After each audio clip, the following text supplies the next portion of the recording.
білім саласында ерекше маңызға ие күн болды. Бұл күні педагог мәртебесін айқындап, мұғалім еңбегін қоғамдағы орнын бағалау, ұстаз үніне құлақ тұру басты мақсат. Мұғалім ұлт болашағын тәрбиелейтін тұлға, сондықтан оның мәртебесін арттыру ел дамуының негізі болып табылады. Осы мақсатта министрмен кездесу мүмкіндігін бергені үшін өз атымнан шынайы алғысымды білдіргім келеді. Облыстық білім басқармасына, қалалық білім басқармасына және мектеп басшысыма бұл кездесу мен үшін үлкен мәртебе әрі кәсіби тұрғыда жаңа серпін берген маңызды тәжірибе болды. Сіздердің қолдауларыңыз бен сенімдеріңіздің мені жаңа идеялар мен бастамаларға шабыттандырды. Алдағы уақытта осы мүмкіндікті ақтап, білім саласының дамуына өз үлесімді қосуға бар күшімді саламын. Енді негізгі мақсатқа көшейін. Негізгі мақсат педагог мәртебесі заңын талқылауға бізде Жамбыл облысынан 7 делегат аттанған болатынбыз. Бүгінгі ұстаздардың үні заңда да, қоғамда да, ата-ана мен оқушы жүрегінде де жаңғыруы қажет. Педагог мәртебесін көтеру тек қана қағаз жүзінде емес, шынайы құрмет пен қолдауды көрініс табуы тиіс. Мұғалімнің үніне тоқталайыншы. Мұғалімнің үні бұл сапалы білім мен әділ бағалау деген ұмтылыс. Мұғалімнің үні бұл шығармашылық еркіндік пен кәсіби дамуға мүмкіндік. Мұғалімнің үні шәкірт болашағына жауапкершілікпен қарау. Мұғалімнің үні қоғамдағы адалдық пен адамгершілік үндеуі деп ойлаймын. Бүгінгі таңда ұстаздарымыздың еңбегі лайықты бағаланып, олардың мәртебесін қорғау әрбір азаматтың борышы болып табылады. Ұстаздардың мәртебесі ұлттың мерейі деген сөзді ұран емес, өмірлік қағидаға айналдыруымыз керек. Осы тұрғыда осы 7 делегат баратын болып Шымкент қаласынан Каспий арқылы билет алған болатынбыз, бірақ мен ұсыныс тастадым.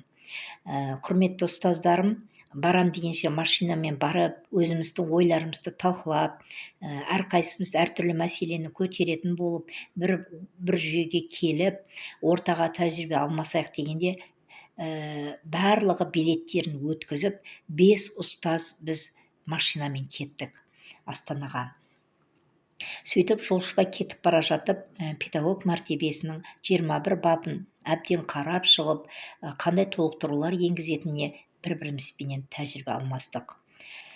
Осы жерде және барған кезде мен өзімнің мектебім туралы, 67-ші келешек мектебі туралы, ондағы инженер сыныптың ашылып, 1 жылдың ішінде бірталай жетістікке жеткені туралы, жасанды интеллект мүмкіндіктері өзгеріс тобының өзім жетекшісімін. Әр бейсенбі күні өзгеріс тобының ұстаздары мектебіміздегі ұстаздарға жасанды интеллекттің енгізу сабақта тиімді жолдарын үйретіп жатқаны жөнінде тоқталып кеттім. Тағы да айта кетейін, бұл жасанды интеллект мүмкіндіктері қазіргі таңда білім беру мен қоғамның барлық саласында үлкен рөл атқарып келе жатқан бағыттардың бірі болып табылады. Қазіргі таңда президент Қасым-Жомарт Тоқаевтың өзі жасанды интеллект технологияларын дамытуға ерекше назарын аудару керек деген болатын тамыз конференциясында. Осы жасанды интеллект технологияларын дамытудың бірнеше нақты бастамаларын, дамыту стратегиясын, тұжырымдамасын әзірлеуді тапсырған болатын. Ондағы мақсат жасанды интеллектті білім саласына енгізу болатын. Жасанды интеллект ол оқыту процесін жеңілдететін, мұғалімнің еңбегін жеңілдетуге көмектесетін қуатты құрал болып табылады. Бірақ дегенмен жасанды интеллект мұғалімнің орнын еш уақытта ауыстыра алмайды. Ол тек қуатты құрал ғана. Егер оны дұрыс пайдалансаңыз, сізге берер көмегі көп. Сосын біз ол жерде авторлық бағдарламаны алып тастау жөнінде ұсыныс жасадық. Авторлық бағдарлама деген ол шығармашылық ізденіп жүрген, немесе арнайы бір қандай да бір факультатив курстар болсын, тереңдетілген бағыттағы сабақтар болсын, соларды өтуге мұғалімге арналған ерікті құжат болып табылады. Сондықтан авторлық бағдарламаны аттестациядан алып тастаңыздаршы деп өтініш еттік. Одан кейін сынып жетекшінің төленетін үстемақысына тоқталдық. Сонымен қатар сынып жетекші пән мұғалімдері емес, арнайы дайындалған жаңағы кураторствосы бар ұстаздар сынып жетекші болса деп едік, олар пәнден босатылса дедік. Үшінші мәселе пәндерін біріктірмеу жөнінде мен өзім осы бастаманы айттым. Ол жерде физика, химия, биология үш пәнді біріктірудің ешқандай болмайтынын, оның үш пәнінде өз алдына ерекшелігі барын, одан кейін геометрияның 2 сағаты қайтарылса екен, тағы да сызу пәні қайтарылса екен деген ұсыныс тастадым. Сызу пәнін сызып көрмеген оқушы болашақта одан қандай инженер шығатыны жөнінде айтып, өзімнің 2 жобамды ұсындым. Бірінші, инженерлік сыныптың ашылуы.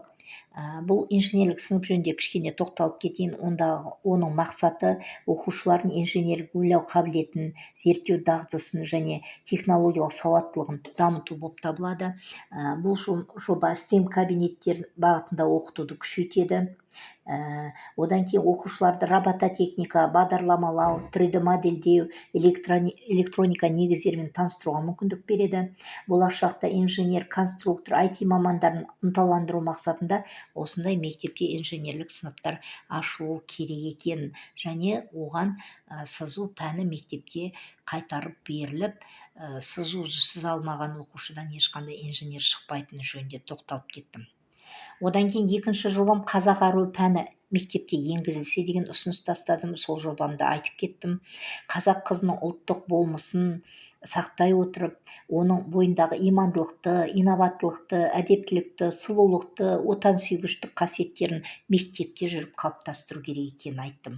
Бұл пәннің міндеттері негізінде қазақ халқының салт дәстүрі мен мәдени мұрасын үйрететінін, қыз баланың өзін-өзі ұстау мәдениетін білу керек екенін, сөйлеу әдебін, сыртқы келбетін қалыптастыруға, отбасылық құндылықтарды дәріптеуге, ананың рөлін мектепте жүріп тануға мүмкіндік беруге, ұлттық киімге, тағамға болсын, қолөнерге болсын, эстетика негіздеріне бәрін таныстыруға осы пәннің мүмкіндігі бар екеніне тоқталып, осы 2 жобаны, бір қызығы, регламент берілген уақытта мен қорғап шыға алдым, өзімнің ұсынысымды айтып. Одан кейін дене шынықтыру пәні қыздар ұлдар болып 2-ге бөлініп оқытылса деген ұсыныс тастадым. Аттестациядан мүлдем авторлық бағдарламаны алып тастаса деген ұсыныстарды тастадым. Маған ұнағаны министр Жұлдыз Досбергенқызының 40 барған белсенді мұғалімнің 40-ның да үнін бөлек-бөлек асықпай тыңдады. Және сол тыңдап болғаннан кейін Жұлдыз Досбергенқызы сол жерде талдап, өзі де пәндердің біріктіруіне қарсы екенін, авторлық бағдарламаларға алып тастайтынын және пәндердің біріктірілмейтінін дөп басып айтты. Ал жаңағы үстемақы сынып жетекшінің пенсия 55 жаста болса екен деген ұсыныстарымызға ол жөнінде сіздерге міндетті түрде жауап беремін деп біздерді қуантты. Міне, шыныменен де бір керемет жаңалық болайын деп тұр. Білім саласында мен өте қуаныштымын. Осы Жамбыл облысының атынан барған 7 делегат әртүрлі мәселені көтеріп, өздерін бүкіл мұғалімдердің үнін жеткізіп, сол жерде өздерінің жаңағы педагог мәртебесі заңына өз үлестерін қосты.